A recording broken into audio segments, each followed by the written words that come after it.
walk into your house, do they feel Jesus? I want to ask you, when was the last time you searched for Jesus? Not for church.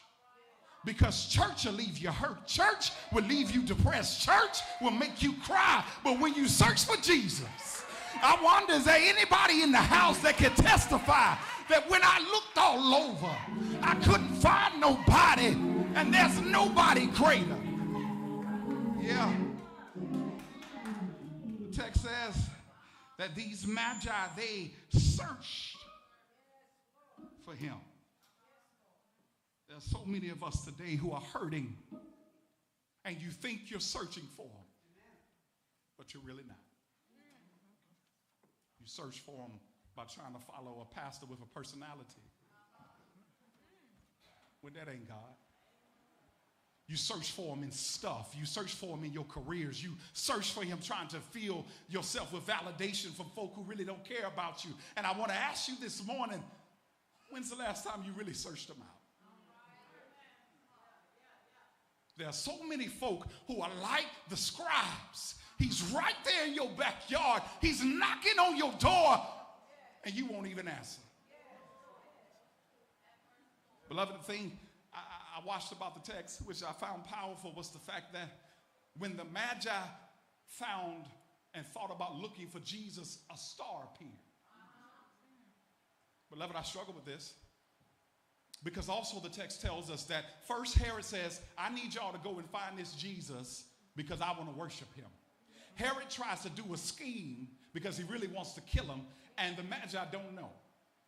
But in the midst of them not knowing, the text says a star reappears right over the house of where Jesus is. Beloved, I struggle with the text because if you understand astrology, there's no way that a star can sit right over a house because of the distance from the stars to the earth.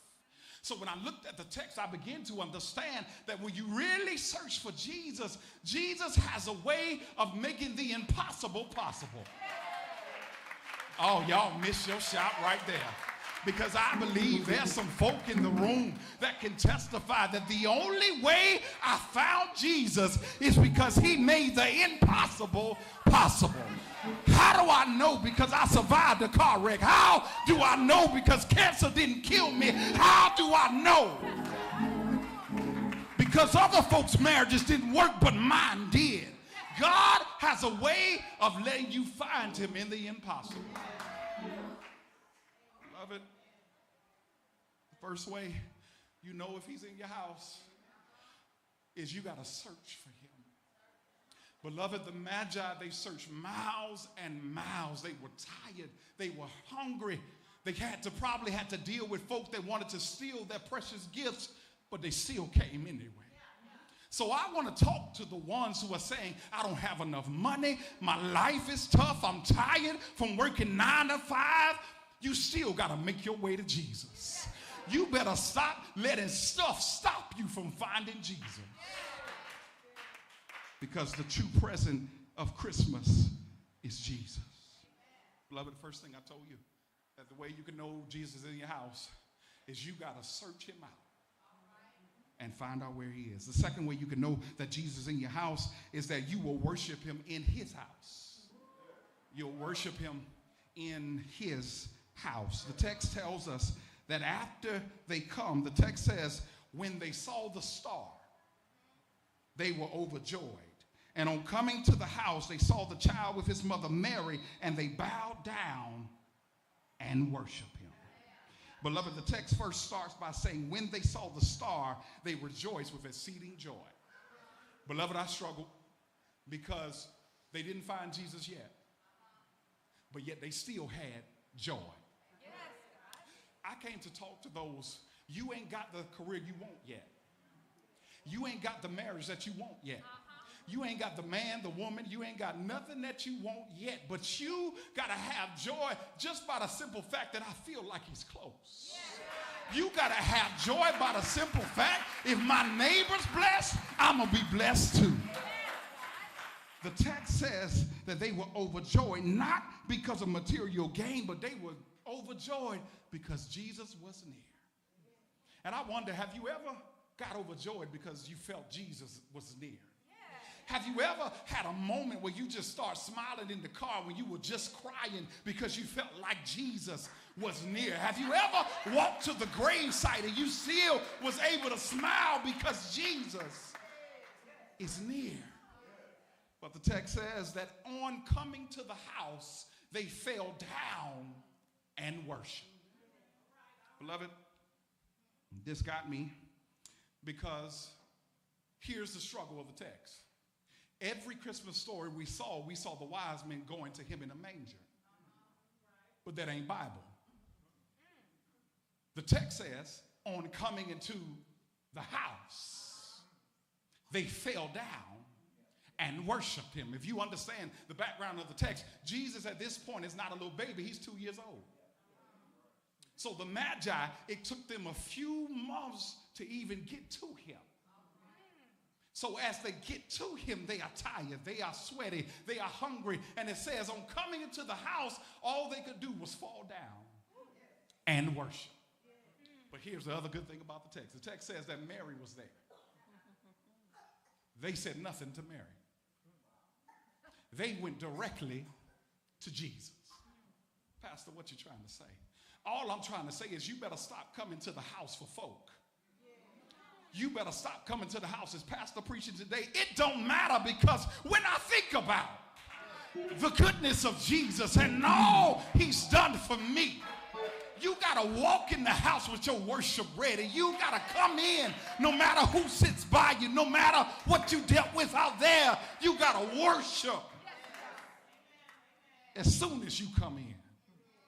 A lot of us church folk, we wait for the music. We wait for a good word.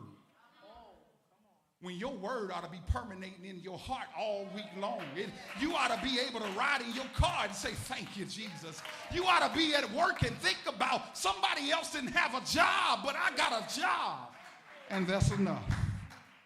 So they go into the house, they fall down, and they worship. They didn't care that Mary was there. They had a sense of urgency. He worshiped him not to get something, but to give something. Beloved, I came to talk to somebody today, and I wanted to ask you on this Christmas season, are you worshiping him because you want to get something from him? Or are you worshiping him to give something to him? Worship is you giving back to God what he rightfully deserves. You want to ask me why you should smile, why you should wave your hand? Let me check. He woke you up this morning. Let me check. He started you on your way. Let me check. Did your car work this morning? Let me check. Do your wife look good? Yes, Lord. Let me check. Go down the row and you got to have some things that you can check off the list that'll make you want to worship. Somebody said, as long as I'm breathing, I'll always worship you.